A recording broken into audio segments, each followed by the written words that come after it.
gracias. Ya he visto que como hay esta mampara puedo quitarme la mascarilla.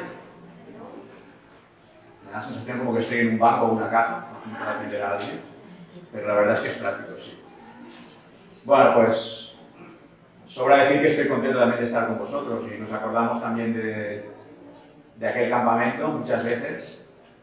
Estuvimos en un tiempo de comunión muy bonito, muy familiar, muy entrañable. Aprendimos a quereros y espero que también a querernos vosotros a nosotros. Bueno, por lo que veo, sí. Bueno, pues cuando cuando hice mis estudios teológicos, teníamos un profesor que muchos conoceréis o habréis leído de él, José María Martínez. Él nos insistía muchas veces en la predicación que se conoce como expositiva, que es coger un texto y desarrollarlo. Eso nos salvaguarda de perdernos o de decir cosas que a lo mejor pues, no es lo más acertado, estudiar bien el texto. Y yo desde entonces he intentado siempre cumplirlo, aunque alguna vez me salto la norma, como hoy, y traigo pues, un tema para compartir con vosotros, en base a la palabra de Dios, lógicamente, pero es un tema para compartir con vosotros. No sé, ¿a dónde remontaríais si os pregunto cuál es el primer recuerdo que tenéis de vuestra infancia? En mi caso es de los 4 años, es una imagen, normalmente son imágenes que tenemos, no sabemos explicar mucho más, pero tenemos una imagen. Ayer hablaba con un familiar que me hablaba de los 3 años y me contaba exactamente la imagen. ¿Qué contestáis? Así participamos un poquito. A ver, ¿a dónde os remontáis? La imagen más antigua que tenéis de vuestra infancia. Aunque digáis los años ya está, no hace falta que la contéis porque si no me dejáis sin tiempo. ¿Alguien recuerda algo más con edad más pequeña aún de los 3 años, como me contaba ayer un familiar? Pero 3, 4, ¿verdad que sí? 3, 4, 5, normalmente que son momentos que nos quedan grabadas imágenes. A veces no siempre son imágenes de momentos especiales. Yo, por ejemplo, mi primera imagen es en un barreño bañándome con mi hermana, con 4 años. Tengo esa foto ahí, no sé por qué. Y no era nada especial, pero bueno, algo ahí quedó como una foto hecha de la vida, ¿no? Yo quiero hablaros hoy de la infancia de Jesús, porque el texto que quiero compartir, tal como ya habéis visto antes en el título, es el texto en que Jesús, junto con sus padres, José y María, viajan a Egipto. Entonces quiero deciros una primera verdad teológica que es indiscutible. Seguro que no voy a tener oposición. Y es que detrás de Mateo 1 viene Mateo 2. ¿Alguien no está de acuerdo en eso? No, vale. Pues entonces vamos a abrir Mateo capítulo 2 y entenderéis por qué os acabo de decir esto. Mateo capítulo 2, versículo 13. En realidad, aunque en el texto o en el póster de presentación ponía hasta el 15, que es el texto que vamos a tratar, pero vamos a leer hasta el 23. Senyor, gràcies per poder compartir la paraula i et preguem que tu parlis als nostres cors, que ens ensenyis el que ens has d'ensenyar com a poble teu, que ens ajudis, Senyor, a viure en conseqüència i gràcies sobretot per la teva presència i per la paraula a les nostres mans. En el nom de Crist. Amén. Después que partieron ellos, se está refiriendo a los sabios, a los magos, he aquí un ángel del Señor apareció en sueños a José y dijo: levántate y toma al niño y a su madre y huye a Egipto y permanece allá hasta que yo te diga, porque acontecerá que Herodes buscará al niño para matarlo. Y él, despertando, tomó de noche al niño y a su madre y se fue a Egipto. Y estuvo allá hasta la muerte de Herodes, para que se cumpliese lo que dijo el Señor por medio del profeta cuando dijo: de Egipto llamé a mi hijo. Esto está en Oseas 11:1. Herodes entonces, cuando se vio burlado por los magos, se enojó mucho y mandó matar a todos los niños menores de 2 años que había en Belén y en todos sus alrededores, conforme al tiempo que había inquirido de los magos. Entonces se cumplió lo que fue dicho por el profeta Jeremías, cuando dijo: voz fue oída en Ramá, grande lamentación, lloro y gemido, Raquel que llora a sus hijos y no quiso ser consolada porque perecieron. Podéis encontrar esto en Jeremías 31:15.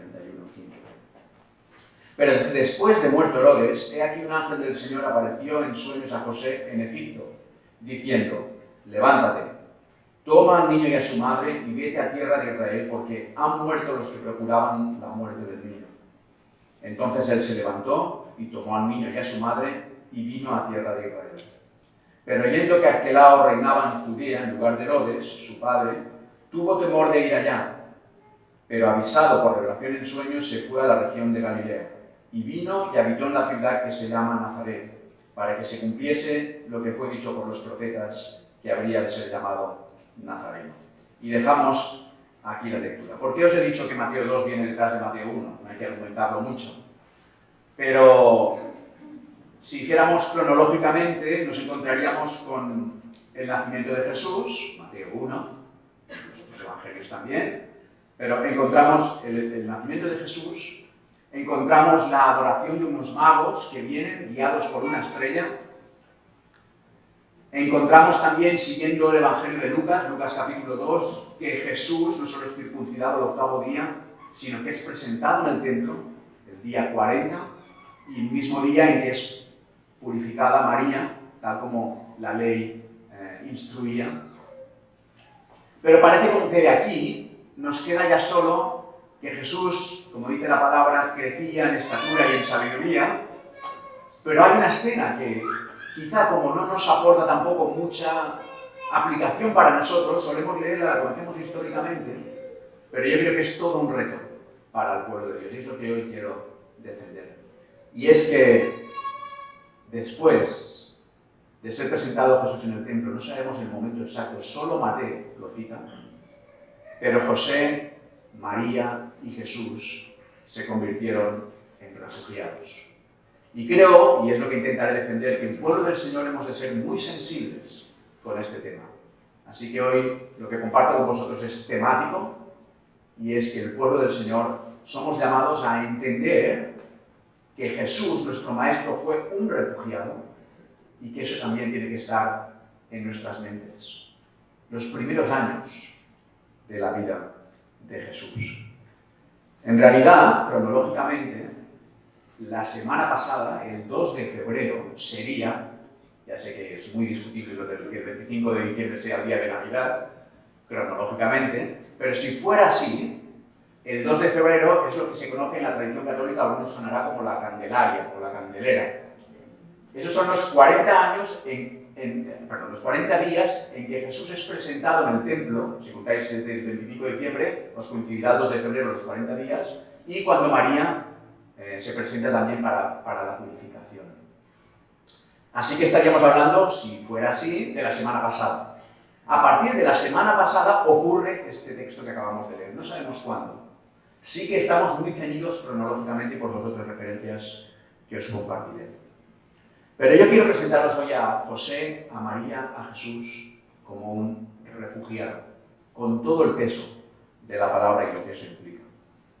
Mirad, el pensamiento viene de estos días de confinamiento que estuvimos en mi casa, por las fiestas de Navidad, y hubo un momento en que, la verdad, yo pasé un momento de crisis, no una crisis profunda, pero sí de como un poquito de tristeza, ¿no? De tener que estar encerrado. Yo no soy hombre de estar encerrado. Aunque sea para tirar la basura, necesito salir cada día a la calle. Yo no soy de los que aguantan un día entero sin salir de casa. Y puedo ir a tirar la basura y tardar media hora en tirar la basura porque es mi excusa para dar una vueltecita, ¿no? Pero yo estaba angustiado un poquito por estar encerrado en casa y viendo las noticias vi refugiados que se encontraban en la frontera de Polonia, que estaban de pie en la misma frontera, apretados unos contra otros de pie, para poder darse calor humano, porque estaban literalmente muriendo de frío. Y al instante pensé, ¿cómo yo voy a quejarme que estoy en mi casa, con mi calefacción, con mi sofá, y sobre todo, que tengo la palabra, tengo cosas que puedo aprovechar este tiempo tan importante? ¿Quién soy yo para quejarme? Y empecé a dar vueltas al tema este de Jesús como un refugiado. ACNUR, que es la asociación, digamos, europea, que rige un poquito el movimiento de refugiados en nuestro continente, define a los refugiados como personas que se encuentran fuera de su país de origen por temor a la persecución, al conflicto, a la violencia generalizada u otras circunstancias que hayan perturbado gravemente el orden público y en consecuencia requieren protección internacional. 1951, Estatuto de ACNUR. Y no sé si os está pasando con el tema de los refugiados, por eso quería compartiros esto, que nos vamos insensibilizando. Hemos visto ya tantas imágenes.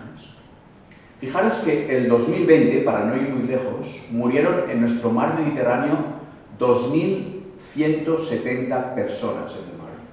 2.170 personas en el mar Mediterráneo en el 2020. Ahora, si pensáis un poquito, os daréis cuenta que en el 2021 hemos dejado de ver tantas imágenes. Era la novedad. Entonces, quizá en 2021 ya no ha habido tantos muertos. Pues mirad, justamente casi el doble. En el 2021 se han contabilizado 4.404 muertos en el mar. Más de 4.000 muertos en el mar, de los cuales 205 menores. Es decir, que podríamos decir, haciendo cálculos, unas 12 personas por día. Ya no nos ponen tantas imágenes. Ya quizá nos hemos insensibilizado, pero es una realidad. Yo estoy hablando solo del mar Mediterráneo. Pero sabéis el conflicto que está habiendo en las fronteras y las muchas personas que están en campos de refugiados. En este año 2022, leí ayer, estoy suscrito a Activa Open Arms, y contabilizaban ayer exactamente 151 muertos desde el 1 de enero de este año. En el mar, en los campos de refugiados otros tantos, y de frío. No sé si pudisteis ver la semana pasada 19 personas entre la frontera de Grecia y Turquía que murieron de frío junto al camino, y estando muertos les quitaron los zapatos, los abrigos, lo poco que tenían, porque la necesidad es tremenda. Y para vergüenza de nuestro continente, tenemos que aceptar que realmente no estamos dando una solución. Y a veces tenemos un poco la tentación de escapar de nuestra responsabilidad diciendo que la administración, que los países, que los gobiernos. Pero creo, y es lo que os propongo en esta mañana, que el pueblo de Dios tiene que ser sensible a esta realidad. Y más cuando su maestro, Jesucristo, fue también un refugiado junto a sus padres. Quiero proponeros tres cosas, tres argumentos. La primera es que la Biblia es una historia de refugiados y extranjeros. La Biblia es, por encima de todo, la historia de la salvación. No debemos usar la Biblia para otros fines que no sean justamente este. Pero, tal como decía también un profesor mío en el CED, Bernardo Sánchez, decía, podemos llegar a leer el corazón de Dios entre las líneas de su palabra. Podemos llegar a leer el corazón de Dios. Y cuando uno coge la palabra de Dios entendiendo que es la historia de la salvación, aún así vemos que van brotando temas que nos hablan de Dios, de su sensibilidad, en este caso en cuanto al tema de refugiados o de extranjeros, y que también nos llaman a nosotros a pensar en ello. La Biblia es una historia de salvación, pero también es una historia de refugiados, de extranjeros, de hombres y mujeres y niños que estuvieron en tierra extraña. Y ya arranca así, porque encontramos a nuestros primeros padres saliendo de aquel sitio donde querían estar. Si es verdad, no como refugiados, no por un conflicto, bueno, sí, un propio conflicto que ellos mismos habían provocado, pero encontramos a Abraham saliendo de Ur de los Caldeos. Coge tu parentela, coge tus cosas y sal a la tierra que yo te mostraré. Conocemos la historia de José. Y Mateo, que es un evangelio que está dirigido primeramente a los judíos, quizá por eso solo es este evangelio el que cita este tema, seguro que a aquellos judíos de su tiempo les traía a la mente esa relación entre Jesús yendo a Egipto y José. Y también con Moisés, un refugiado también. Tuvo que huir al desierto. Y creo que cuando Moisés escribe el Salmo 90, sí que es verdad que hay una primera realidad espiritual, pero probablemente en sus palabras había recuerdos muy importantes. Cuando dice, Señor, tú nos has sido refugio de generación en generación. Noemí y Ruth, la misma historia propia de Israel, el mismo Señor Jesucristo, el apóstol Pablo. Leía en uno de sus viajes misioneros como él, queriendo ir de Chipre a Roma, naufraga junto a la isla de Malta. Un territorio en que actualmente está ocurriendo estos naufragios. Y quizá a lo mejor pensaba, igual el apóstol Pablo, igual que habló como ilustración de atletas, de soldados, igual también hoy se dirigiría a nuestra sociedad, a los creyentes, también hablando de refugiados. En la palabra de Dios hay 4 colectivos vulnerables, sobre todo en el Antiguo Testamento, que se repiten una y otra vez y que pide Dios a su pueblo que cuiden de ellos. Es un deber, es un mandamiento, no es una opción. Dios dice que cuidemos, decía en el Antiguo Testamento, de los levitas, aquellos que ejercían el don de sacerdocio y que no tenían heredad, pero luego en segundo lugar de los huérfanos, en tercer lugar de las viudas y en cuarto lugar del extranjero. Y ahí podemos incluir también al refugiado. Un par de textos claros, por si alguien toma nota, Levítico 19:34. Dice el Señor: el extranjero que resida con vosotros os será como un nacido entre vosotros, y lo amarás como a ti mismo, porque extranjeros fuisteis vosotros en la tierra de Egipto. Éxodo 22:21. Al extranjero no maltratarás ni oprimirás, porque extranjeros fuisteis vosotros en la tierra de Egipto. Y el primer libro de Crónicas, el capítulo 29, versículo 15, os voy a dar muchas citas, pero las voy citando por si alguien quiere apuntar, si no luego se las paso, ya habla de identidad. Y Dios le dice a su pueblo: todos somos forasteros y peregrinos delante de ti, como lo fueron todos nuestros padres. Hay un tema de identidad. Somos también nosotros extranjeros. Y Deuteronomio 10:18 nos dice lo que el Señor hace, porque Él pone de su parte. Qué bien, que Dios ponga de su parte. Eso sí que es un consuelo.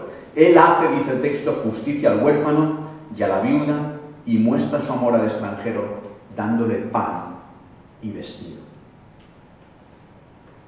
Y podíamos seguir en la palabra de Dios. Y llegamos hasta incluso al libro de Hebreos. Yo no sé si el autor de la carta a los Hebreos también tenía un poco esto en mente, cuando habla de aquella lista de héroes de la fe, que la deja como inacabada, abierta a muchos más que podrían haber, y dice: anduvieron de un lado a otro, pobres, afligidos y maltratados. La Biblia es una historia también de refugiados y extranjeros. En segundo lugar, os propongo que Jesucristo, y casi es indiscutible por el texto que acabamos de leer, Jesucristo fue un refugiado, y un refugiado entre nosotros. En el tiempo de alabanza se han leído 2 textos que tenían mucha relación con esto. Uno era Juan 1. Aquel verbo fue hecho carne y habitó entre nosotros, vino desde su reino. Filipenses 2 también.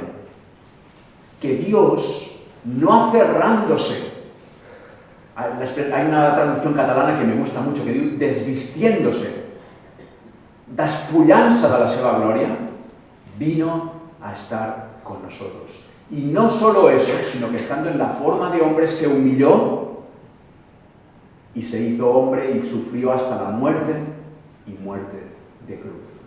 Él salía de su gloria.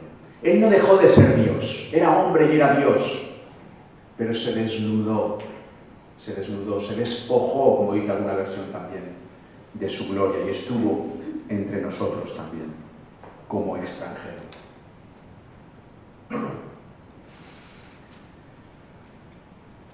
En Mateo capítulo 2, versículos del 13 al 23, y sobre todo del 13 al 15, bueno, del 13 al 23 encontramos que después del coro celestial, después de los pastores, después de los sabios, de los magos adorando al Señor, ocurre una escena dramática, de las más tristes que encontramos en la palabra de Dios. Y todo arranca porque aquellos sabios llegan desde Oriente, llegan a Jerusalén y quieren saber dónde ha nacido el rey de los judíos. Y le preguntan a Herodes: ¿dónde ha nacido el rey de los judíos? Porque queremos, expresan su intención, queremos adorarle.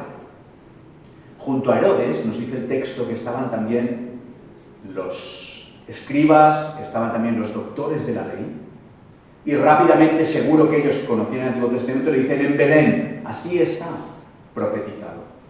Y Herodes, engañando a aquellos sabios, les dice: pues mira, cuando lo encontréis, por favor, venid, avisadme, porque yo también quiero ir a adorarle. Sabemos que no es verdad, que no es eso lo que él quiere.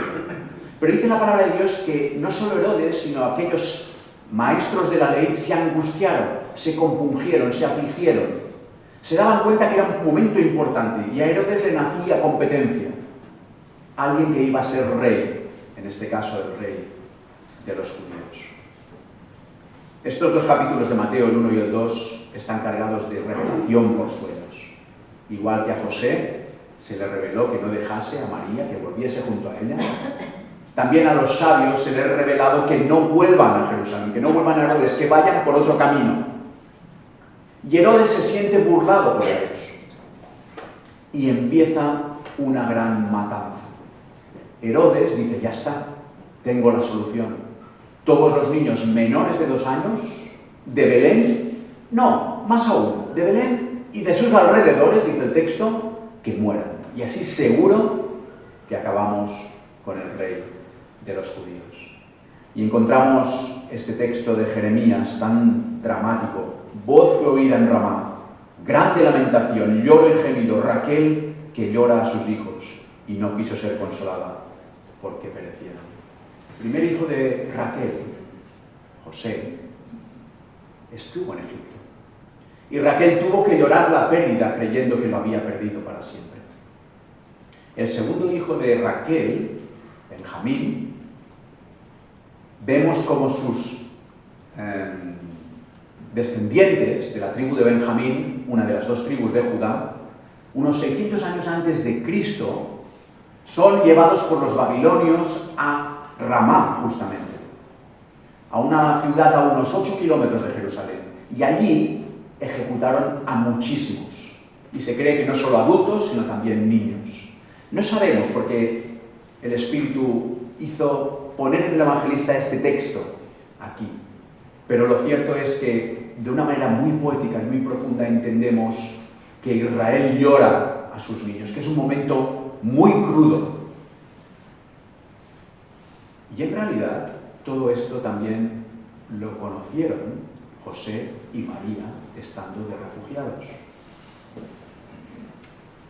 En el versículo 14 vemos a José y a María cogiendo a Jesús y desplazándose hacia Egipto. No sabemos cuánto tiempo estuvieron allí en Egipto, no nos lo dice el texto bíblico y solo tenemos la información del Evangelio de Mateo. Pero entre la tradición copta, que sabéis que son los cristianos egipcios, y algunos evangelios apócrifos, más un dato cronológico que sí que nos da el texto, podemos entender que estuvieron unos 4 años. Así que desde el momento de la presentación del niño en el templo, esos 40 días, hasta la muerte del rey, que aquí especifica también, podía pasar esos más o menos 4 años hasta que volvieron de nuevo a Galilea. Pero la pregunta es, no sé si lo habéis preguntado una vez, ¿qué experimentaron José, María y Jesús cuando estaban en Egipto?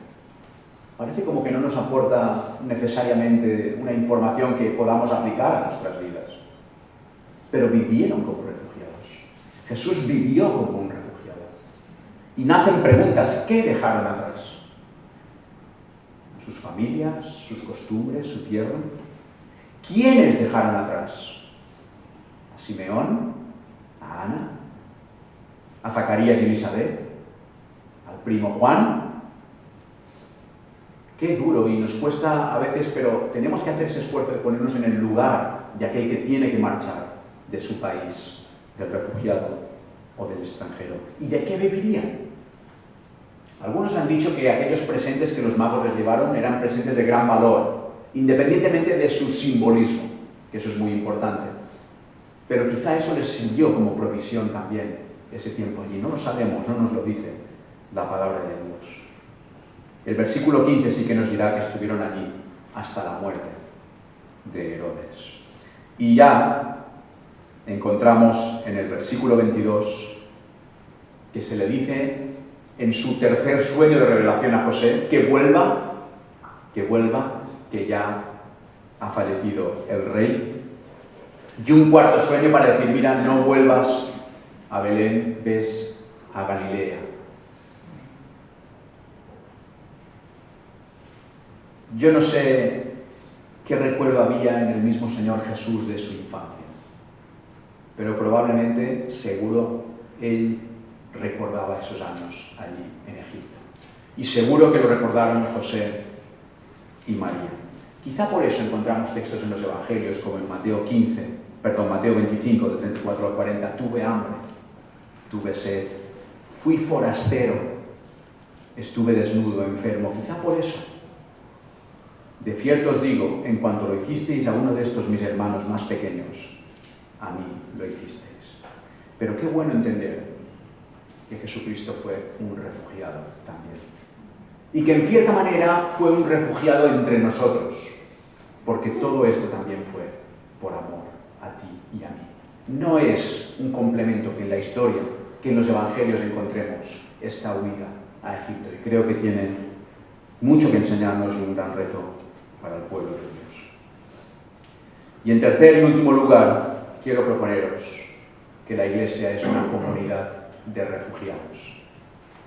Una comunidad de refugiados y extranjeros. En primer lugar, nos sabemos refugiados.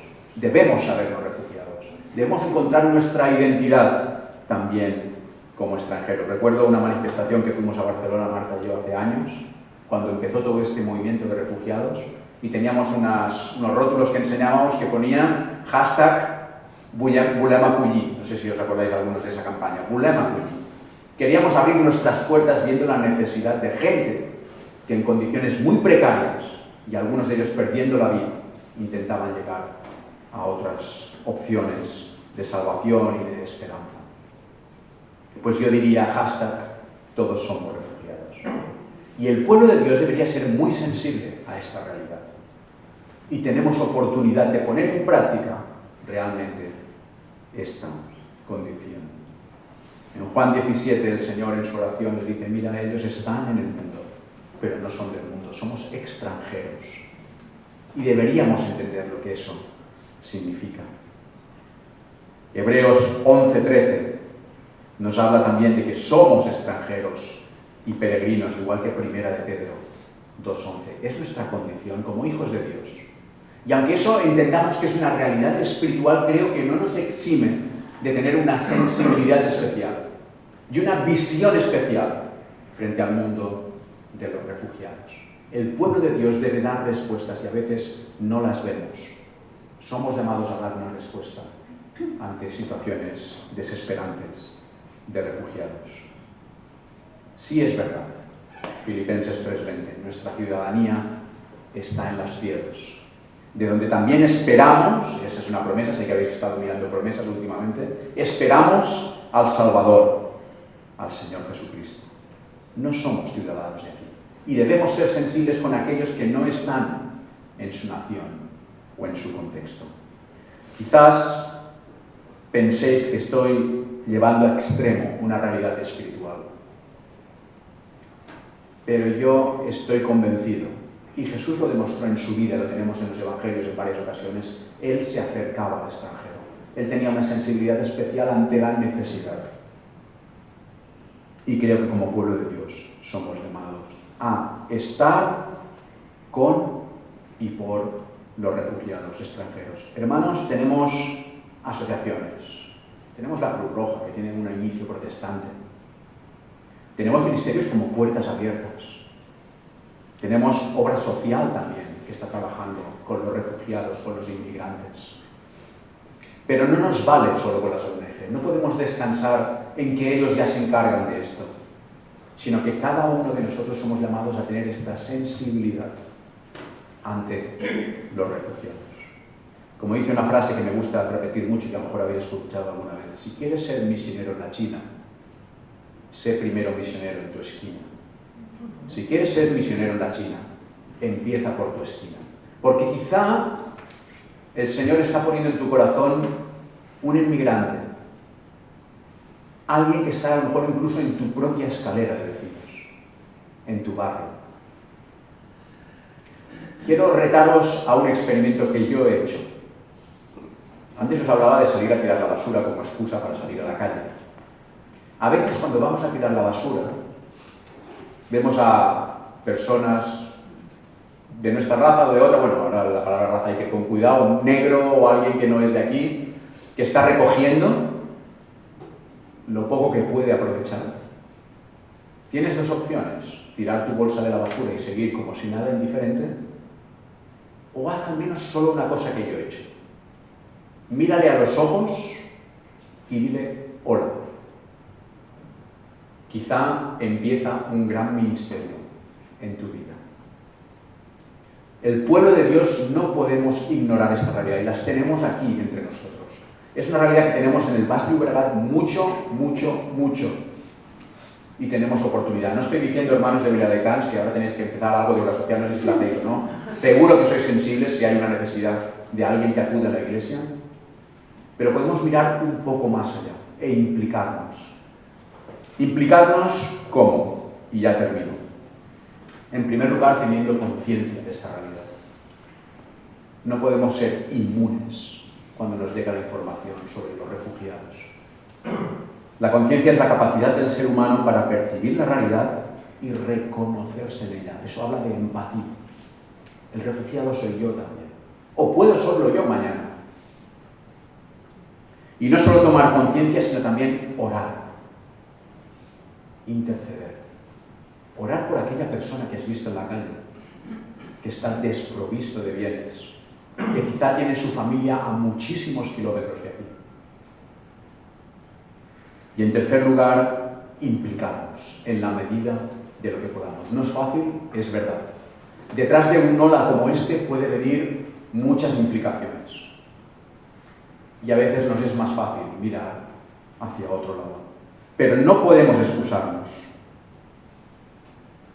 Me sorprende, estaba pensando estos días, cuando Jesús estaba delante de una necesidad, lejos de preguntarse la causa, él actuaba y se implicaba.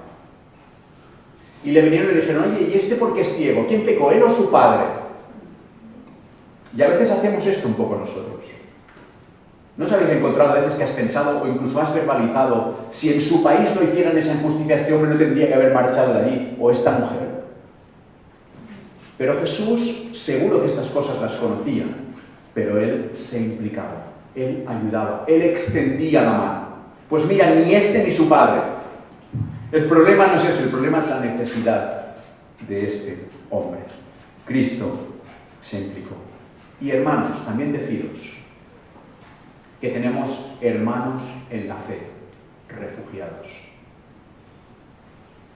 En nuestra iglesia hay una chica, algunos la conoceréis a lo mejor, Jemima Almena, ella ha marchado a servir a Ágape, gay, y va a tener que encargarse un poco de los refugiados de la isla de Lesbos y de Haití.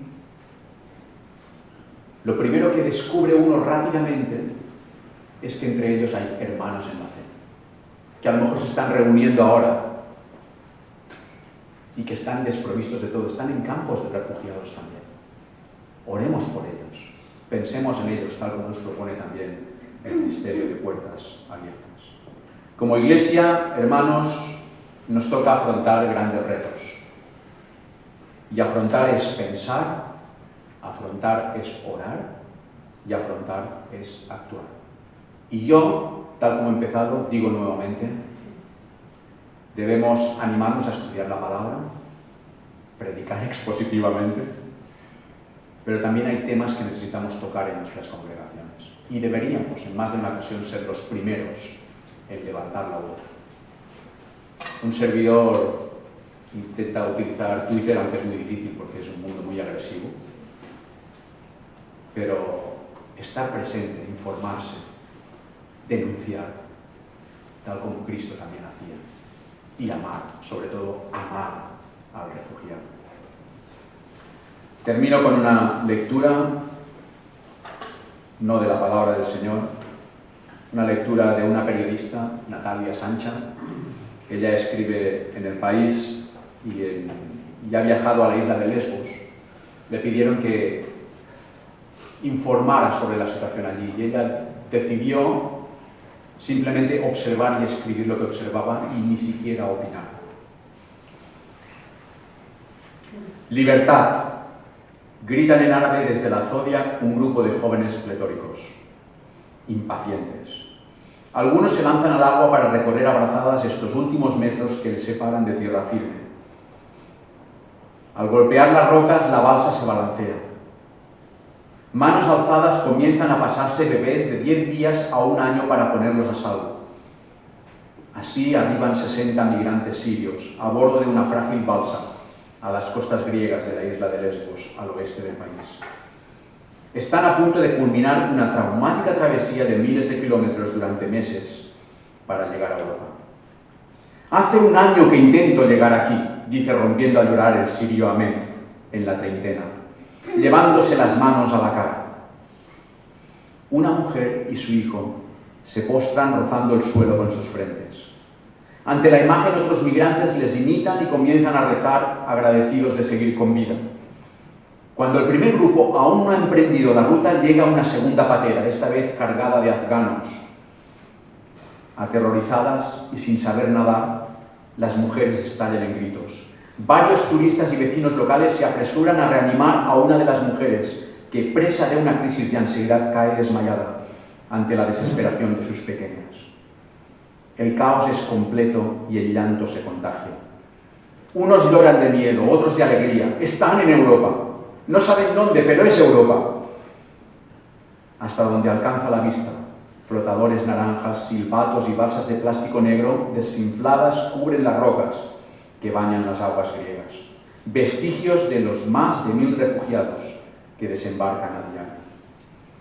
Teníamos que ser 35 en la balsa, pero los traficantes subieron a 64, espeta Abdelkarim, que ha navegado los 14 kilómetros que separan Lesbos de Turquía en 1 hora y 20 minutos. Hemos llegado, Dios es grande, responde Abdelkarim a su hermano, a 2700 kilómetros al otro lado del teléfono, en Siria. Anoche, una Zodiac con 54 sirios se hundía a medio camino hacia la costa griega. No quería subir con tanta gente, pero el traficante me dijo: o subes o pierdes el dinero. Luego nos robaron las mochilas por el excedente de peso y nos obligaron a hacer el trayecto solo, relata Ala Ali, de 45 años, que sobrevivió al trayecto junto a sus 2 pequeñas de 1 año y medio y 3 años. Tras 2 horas a la deriva con el agua al cuello y sin gasolina, fueron rescatados por una patrulla de guardacostas griegos.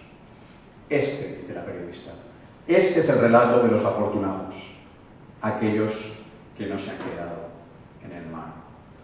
Hermanos, creo que a veces el Evangelio nos llama a vivir nuestros tiempos, a orar y a implicarnos en situaciones. Que el Señor nos bendiga, y cuando nos encontremos con este texto en Mateo 2, que parece que solo nos aporta un dato histórico, pensemos que nuestro Jesucristo también fue un refugiado. Amén.